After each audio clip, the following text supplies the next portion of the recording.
Para po sa devotion natin na personal address, dito po pinag-usapan natin bakit ba hindi na nangungusap ang Diyos sa panahon natin kagaya sa Old Testament na naririnig pa yung boses ng Diyos. Halimbawa po sa panahon ni Abraham, kahit panahon ni Adan, no? Si Adan kinakausap ng Diyos face to face. Si Abraham kinakausap ng Diyos, si Moses, si Moses talagang Moses, talagang tinatawag siya by the name, si Prophet Samuel, and maraming mga propeta sa Old Testament na nakikipag-usap talaga sila sa Diyos, na naririnig nila yung boses ng Diyos. Bakit sa panahon natin ngayon hindi na? Well, from the practical perspective, no? Kasi ang gulo siguro ng Christianity kung walang standard, kung walang Bible. Lahat na lang ng mga preachers, mga pastors, or mga individuals, sasabihin nila, nangusapan Diyos sa akin. Sabi ni Lord sa akin, ganito. Magsasalita naman yung isa, sabi ng Diyos, ganito, ganyan. Kahit nagkokontrahan, no? Ang hirap no na magdi-decide pa lang kayo patungkol sa church building, anong kulay ng pintura, tapos may magsasalita, sabi ng Diyos dilaw, sabi ng Diyos berde, sabi ng Diyos purple, sabi ng Diyos puti. Mahirap yun, magulo. And maraming papatayin.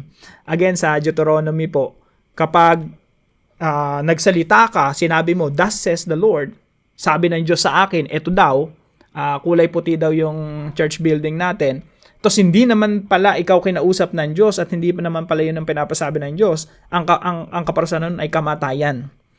Kaya buti hindi na applicable sa atin yung thus says the Lord, na directly kinakausap tayo ng Diyos. Lahat tayo meron ng iisang standard. At yung standard natin, yung Biblia. At yung Biblia po, especially yung New Testament, yan na po yung huli. No? Wala nang idadagdag pa sa Bible. We have the Old Testament, dumating si Jesus, nagkaroon ng New Testament, wala nang additional. Marami pong mga nagdadagdag sa Bible na kanya-kanya mga libro na idinadagdag kasi nga meron silang mga propeta pa na pinaniniwalaan. Kagaya nga ng Book of Mormons, no? Sinasabi nila kulang yung Biblia, kailangan mo ng Book of Mormons, idadagdag nila sa Bible. So, tayo po hindi tayo naniniwala na dapat pang dagdagan yung Biblia kasi hindi na tayo naniniwala na meron pang propeta na mas higit pa sa mga apostol sa revelation ng Panginoong Jesucristo sa mga apostol at mga propeta noong panahon nila. So, si Jesus Christ po, He is the final revelation of God. Pag sinabing final, wala nang kasunod pa. Wala nang idadagdag pa sa lahat ng inihayag ng Panginoong Jesucristo at lahat ng sinabi ni Jesus Christ. Enough na yon sa ikaliligtas natin at sa ikalalago natin sa paglagong spiritual. So, dito po sa topic natin na ito, may marami po tayong mga verses dito, kagaya po sa Hebrews chapter 1 verse 1 to 2, na pinapakita po rito na dati nangungusap ang Diyos sa pamamagitan ng mga propeta, pero this time, sa last days, ibig sabihin ng last days ay last days of the Old Covenant, nangungusap na yung Diyos sa pamamagitan ng anak na mismo. Yung nangusap na ang Diyos Ama sa pamamagitan ng Diyos Anak, meron pa bang hihigit doon? Kaya si Jesus Christ is the final revelation of God. Wala nang propeta pa na kasunod, kundi si Jesus na yung final. At kung anong inihayag ni Jesus, final na yun. 2 Timothy chapter 3 verse 16 and 17, sabi rito, all scripture is breathed out by God and profitable for teaching, for reproof, for correction, and for training in righteousness. Ibig sabihin yung Biblia sapat sa lahat ng pangangailangan natin. Sabi rito, ang lahat ng mga kasulatan ay kinasihan ng Diyos at mapapakinabangan sa pagtuturo, sa pagsaway, pagtutuwid at pagsasanay sa katuwiran. Kaya yung Biblia sapat na. Hindi na natin kailangan ng mga additional revelation pa ng Diyos gamit yung iba't ibang mga propeta. Jesus is the final prophet and the Word of God is sufficient. Sapat na po yung Biblia. Now, itong devotion po natin na ito, kasi letter P na po ito, no, sa seminary edition natin, personal address, napagdesisyonan ko na isama talaga to sa devotion natin para po mas ma-encourage tayo na hindi man nangungusap sa atin yung Diyos audibly, na naririnig natin tinig ng Diyos kagaya sa Old Testament, nangungusap pa rin yung Diyos sa atin sa pamamagitan ng Biblia. At wag nating kalimutan na isinugo ng Diyos ang kanyang spirito na nananahan sa atin upang ipaliwanag sa atin, ipaunawa sa atin kung ano yung salita ng Diyos na mababasa natin sa Bible.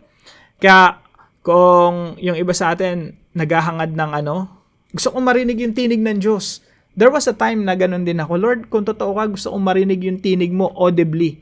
Na-realize ko later on na pang-immature pala yun. Pang-immature na mananampalataya.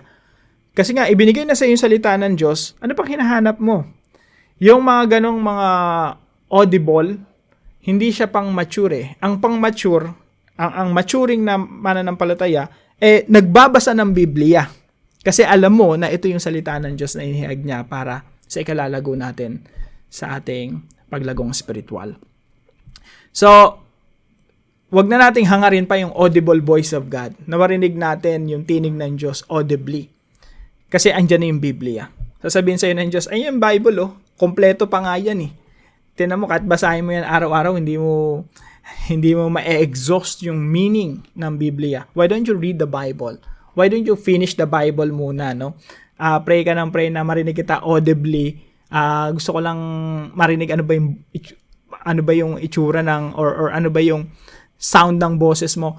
You know, pang ano siya pang hindi siya Christian pang mature. Pang immature siya at madalas hindi pinapatulan. I don't think napapatulan ng Diyos yung mga immature prayers natin. So, let's read the Bible and let's listen to the voice of the Holy Spirit, hindi man audibly, kundi sa pangungusap ng Banal na Espiritu sa ating mga puso habang tayo nagbabasa ng Biblia. So, magandang umaga po. I hope marami po tayong natutunan sa devotion natin na ito at lalo po tayong ma-encourage na magbasa ng Bible at lalo po tayong ma-encourage na manalangin at hingin ang guidance, paggabay ng Santong Espiritu sa ating pag-aaral ng Biblia. Magandang umaga po. See you po tomorrow 5 a.m. dito sa ating Daily Devotions.